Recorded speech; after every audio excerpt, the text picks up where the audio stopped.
সপ্তম শ্রেণীর ছাত্রছাত্রীদের আজকের যে আলোচ্য বিষয় সেটা হচ্ছে সরণ। সরণ বা ডিসপ্লেসমেন্ট জিনিসটা কি? সরণ হচ্ছে কোনো বস্তু এক স্থান থেকে অন্য স্থানে উপনীত হলে তার প্রাথমিক অবস্থান এবং অন্তিম অবস্থানের মধ্যে যে সরলরৈখিক দূরত্ব তাকে বলা হয় সরণ। আমি একটা ছোট্ট এক্সাম্পল দিয়ে বুঝতে পারবে। মনে করো এ বিন্দুতে তোমার বাড়ি, বি বিন্দুতে তোমার স্কুল। তোমার বাড়ি থেকে স্কুলের দূরত্ব 2 কিলোমিটার। তোমার বাড়ি থেকে স্কুলের দূরত্ব 2 কিলোমিটার, ক্লিয়ার? কিন্তু তুমি দেখা গেল ঘুরে ঘুরে এসে 5 কিলোমিটার পথ অতিক্রম করে তুমি তোমার স্কুলে পৌঁছালে। এক্ষেত্রে দুটো জিনিস আমাকে বিবেচনা করতে হবে। তুমি কত কিলোমিটার পথ অতিক্রম করেছ? না 5 কিলোমিটার পথ। তাহলে তোমার অতিক্রান্ত দূরত্ব 5 কিলোমিটার। অতিক্রান্ত দূরত্ব সমান 5 কিলোমিটার, ক্লিয়ার? কিন্তু সরণটা কত?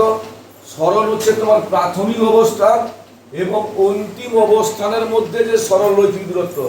তোমার প্রাথমিক অবস্থান এ, অন্তিম অবস্থানে বি, এইদের মধ্যে যে সরলরৈখিক দূরত্ব এই 2 কিলোমিটার হচ্ছে তোমার সরণ। তাহলে সরণ তোমার কত?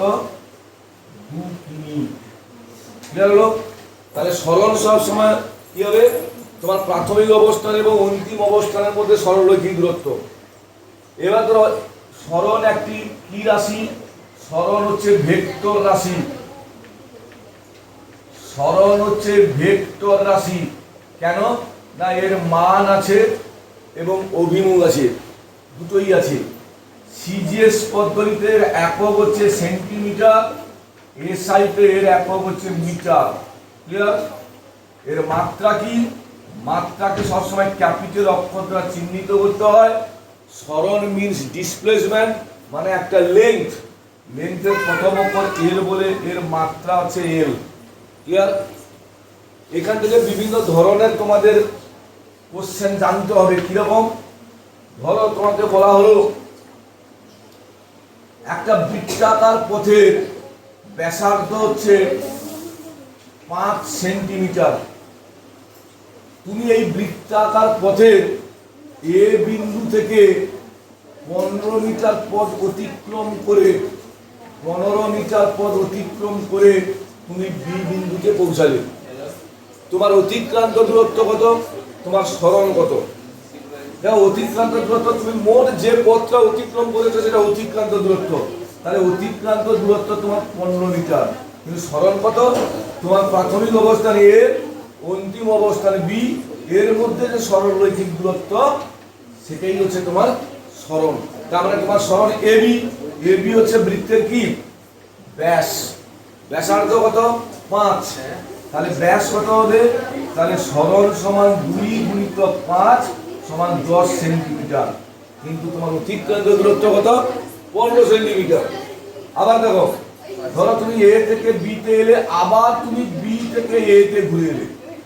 এ থেকে বি তে এলে, আবার বি থেকে তুমি এ তে ঘুরে এলে। তাহলে এক্ষেত্রে তুমি এ থেকে বি তে এলে 15 মিটার, বি থেকে আবার এ তে এলে সেটাও 15 মিটার। তাহলে তোমার অতিক্রান্ত দূরত্ব কত হবে?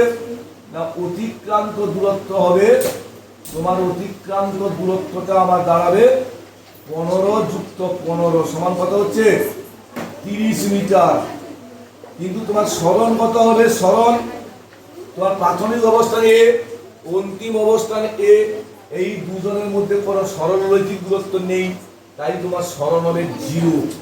তাহলে এখান থেকে আমি সিদ্ধান্ত করতে পারি সরণ, কোনো বস্তু কোণার সরণ 0 হতে পারে, কিন্তু অতিক্রান্ত দূরত্ব কখনো 0 হবে না।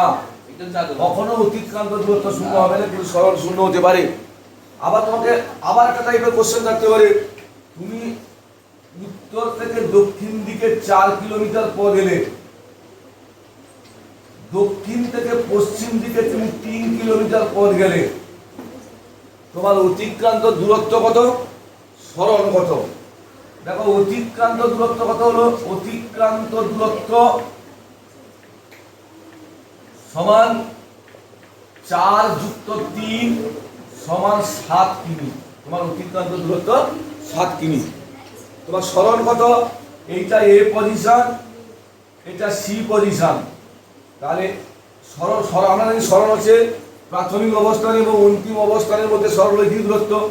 এ প্রাথমিক অবস্থান, সি অন্তিম অবস্থান। তাহলে এ সি হচ্ছে তোমার অতিক্রান্ত সরণ।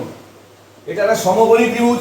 সমকোণী ত্রিভুজের অতিভুজের স্কয়ার সমান আমরা জানি লম্ব স্কয়ার প্লাস ভূমি স্কয়ার। তার মানে 4 এর স্কয়ার যুক্ত 3 এর স্কয়ার, তার মানে 16 যুক্ত 9 সমান 25। অতএব এসি সমান √25 সমান 5 কিমি। তাহলে তোমার অতিক্রান্ত দূরত্ব 7 কিমি, কিন্তু তোমার সরণ হচ্ছে 5 কিমি। সপ্তম শ্রেণীর ছাত্রছাত্রীদের তোমাদের সরণ থেকে যা কিছু কোশ্চেন পড়ুক না কেন, এই ধরনের কোশ্চেন পড়তে বাধ্য। এর বাইরে কোনো কোশ্চেন পড়বে না। তোমরা ভিডিওটা ভালো করে ফলো করো, শেয়ার করো, লাইক করো, বন্ধুদের মধ্যে বেশি বেশি করে সাবস্ক্রাইব করো। No subscribe no video.